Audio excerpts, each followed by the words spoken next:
like like the pursuit of happiness. Whatever I need to do to make myself happy, and you need to do for yourself to make yourself happy, awesome. Go to town, knock yourself out, write a blog, put it on TV, whatever you need to do.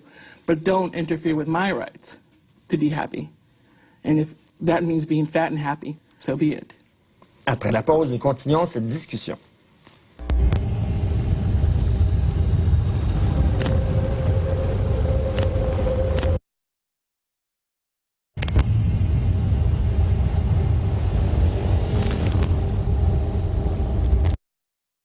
What was your breaking point? Is there a day where you just said, fuck off? You remember that? I don't give a shit anymore. That's it. I think I mean, I'll be, sure. I'll be 800 pounds. I don't care. I think there came a point, a genuine point. I mean, I think I sort of flirted with it in many capacities. Like I said, you just come to a point where you're just like, you see what people perceive as a weakness and make it into your strength. I am who I am because of this weight. And you went one step further. Bill Clinton said, we don't have to only accept diversity, we have to embrace it and celebrate it. Mm-hmm. So you don't only accept being fat, you celebrate it because you're part of a dance group. Yes, I'm part of a dance group. I was...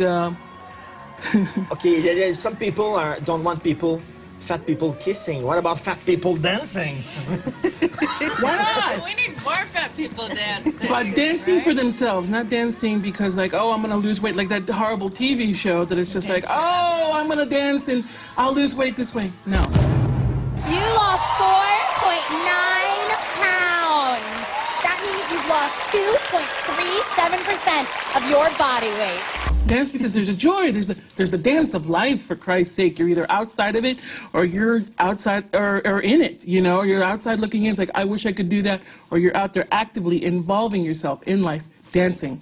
That's the thing, there seems to be two sets of rules, right? So let's talk about dancing. Dancing is such an, inherent human desire and need of expression. To express joy or sadness or something in a nonverbal, physical way. But there are people who are allowed to dance, and then there are people who are kind of not allowed to dance. Or if you then break the rules, like Big Moves does, it's some kind of strange aberration. I mean, I certainly was told in ballet class that I was too fat, to be a ballerina. And maybe at 8 or 7, I wasn't really going to be a professional ballerina, but I could have enjoyed ballet class. Our only job as fat people is to basically do whatever we can to not be fat. And then everybody else is entitled to life, liberty, and the pursuit of happiness, but our job is to not be fat. And, that's it. That should be the #1 priority in your entire life. And hide yourself in shame. That's not the kind of life that I want to live. I don't want to live that life, because by the time you're 90, God willing, you even live to 90, you wake up and you look at the legacy of your life. If that is what you have spent all of your time and energy doing, that is not a life that I think has been well lived. Why most of the fat activists are female? Where are the men? They don't care? They don't want to be part of this struggle? They just...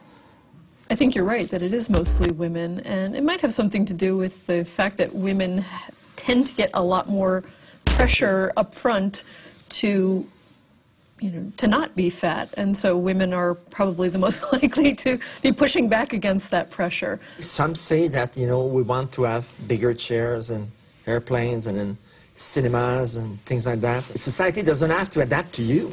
You have to adapt to society. Why would we build bigger chairs to adapt to you? I mean, it doesn't make a whole lot of sense that, given that people are the ones who build things in the world to accommodate our bodies, why would we build them to accommodate not everyone? If it's not like chairs are found in nature with trees and grass.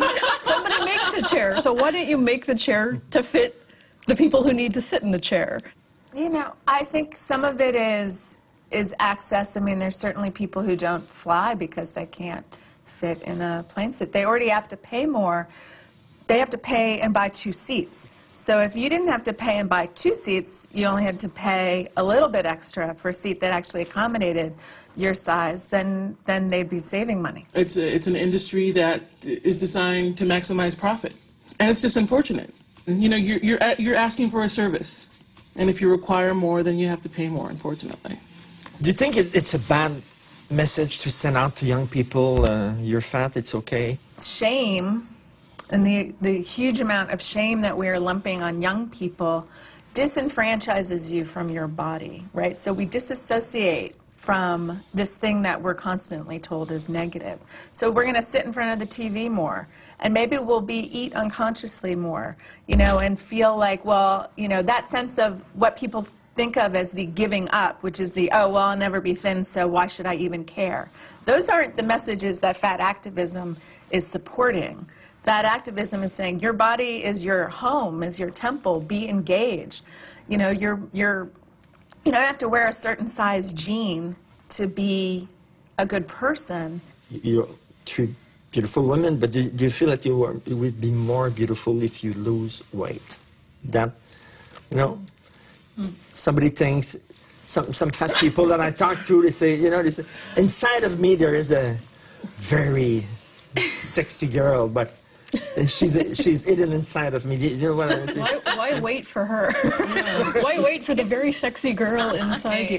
I think certainly if I'm sure that inside of me there's a very sexy man. I never found it. Never found it. No, you're good. You're good. But, no. What? Yeah, I mean, if we can be very sexy the way we are, we don't need to search for this inner being.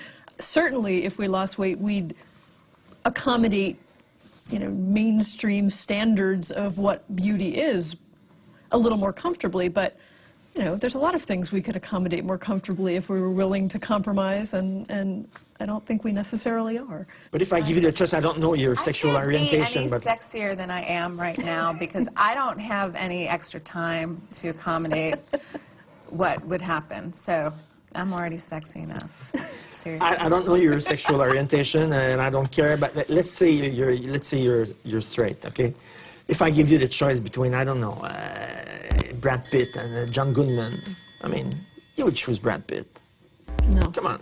I choose both of them at the same time. Would you hold the camera? Right? Or would you interview us while we're doing it? Because that'll be really interesting. I like your choice. I'll join you guys. Yes! All right. Awesome.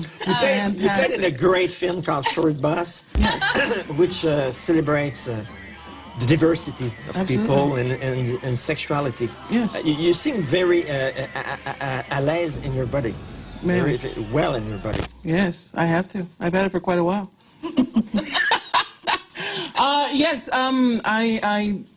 I think Short Bus helped me in that sense as well. When you just sort of like, you just take your clothes off and you just are in a room with other people and like everybody's naked. You were naked. Absolutely, yes. You see my fat self coming at you at a huge screen. Was it in 3D, this movie, or not? I'm in 3D now. What are you talking about? No, it's great. It's fun. It's liberating. I think, you know, like I said, everybody has that.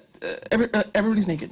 Everybody has their own sort of ideas, and it's like when you find a comfortable space, and everybody's comfortable, and it's all kinds of shapes and sizes and orientations. It's so relaxing. It's like a big weight off your shoulders, and you can just be. And this is a lot of sensuality right here. A very accommodating sensuality right here. The first time I saw you, my God, she's large. She's really fat. And then I talk to you, and you seem so happy and so well in your body. And you're relaxed too now. I forget about it. You see? I forget about this. I don't see a fat lady in front of me. You know, it all depends on your perception. It doesn't. It's still confidence doesn't make you not fat. Yeah, it's still the elephant in the room. Fat is still here.